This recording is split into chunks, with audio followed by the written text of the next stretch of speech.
नाशिकच्या आडगाव पोलीस ठाणे व स्थानिक गुन्हे शाखेने अत्यंत वेगवान आणि कौशल्यपूर्ण कारवाई करत अवघ्या 12 तासात 39 लाख रुपये किमतीचा चोरीला गेलेला टाटा हैवा शोधून काढला।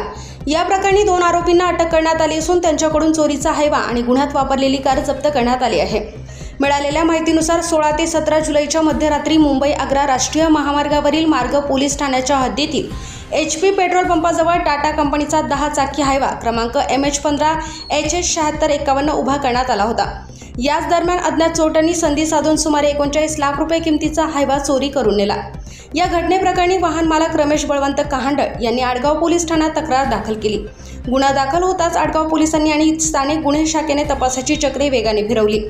तपासादरम्यान पोलिसांनी घटनास्थळ परिसरातील CCTV फुटेज बारकाईने तपासले। तांत्रिक विश्लेषण आणि गोपनीय माहितीच्या आधारे संशयितांचा माग काढण्यात आला।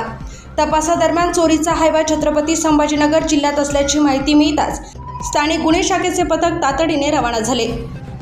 करमाड पोलीस ठाण्याच्या मदतीने आणि स्थानिक नागरिकांच्या सहकार्याने पोलिसांनी सापळा रचला। यावेळी संशयित Maruti Swift car MH24 V4115 मधून फिरत असल्याचे आढळून आले।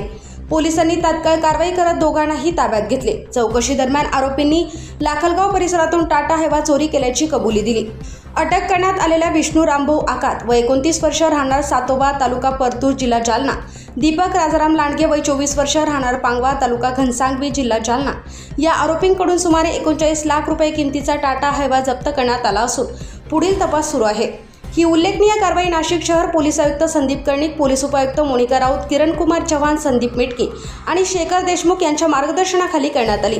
या कारवाईत आडगाव पोलीस ठाण्याचे वरिष्ठ पोलीस निरीक्षक प्रवीण चव्हाण, पोलीस निरीक्षक दिलीप राठोड तसेच स्थानिक गुन्हे शाखेचे दादासाहेब वाघ, मनोज परदेशी, अक्षय गोसावी, प्रीतम बोराटे, रवींद्र लिलके, इम्रान शेख, निलेश काटकर, शिवाजी आवड, वैशाली बच्चाव, दीपक भुजबळ, कुणाल राऊत, सुमित शिंदे, शक्ती पेंढारकर आणि मनोज मोरे यांनी सहभाग घेतला। अवघ्या 12 तासात चोरीचा हैवा शोधून आरोपींना अटक करण्यात यश मिळाल्याने नाशिक पोलिसांच्या तत्पर आणि प्रभावी तपासाचे सर्वत्र कौतुक होत आहे।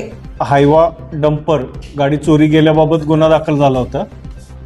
माननीय वरिष्ठांच्या आदेशाने सदर गुन्ह्याचा तपास पोलीस हवालदार मनोज परदेशी यांच्याकडे देण्यात आलेला होता।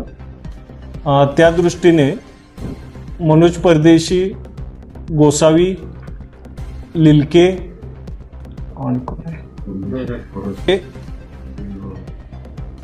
सर्व टीमने CCTV फुटेज चेक केले आणि त्यानुसार मिळालेल्या माहितीनुसार तसंच गुप्त बातमीदाराद्वारे माहिती मिळाली आणि त्याप्रमाणे छत्रपती संभाजीनगर येथून सदर गुन्ह्यातील आरोपी आणि गेलेला मुद्देमाल टोटल 39 लाख रुपयाचा मुद्देमाल जप्त करण्यात आलेला आहे। चोरीस गेलेला हायवा आणि गुन्ह्यात वापरलेली स्विफ्ट कार जप्त करण्यात आलेली आहे।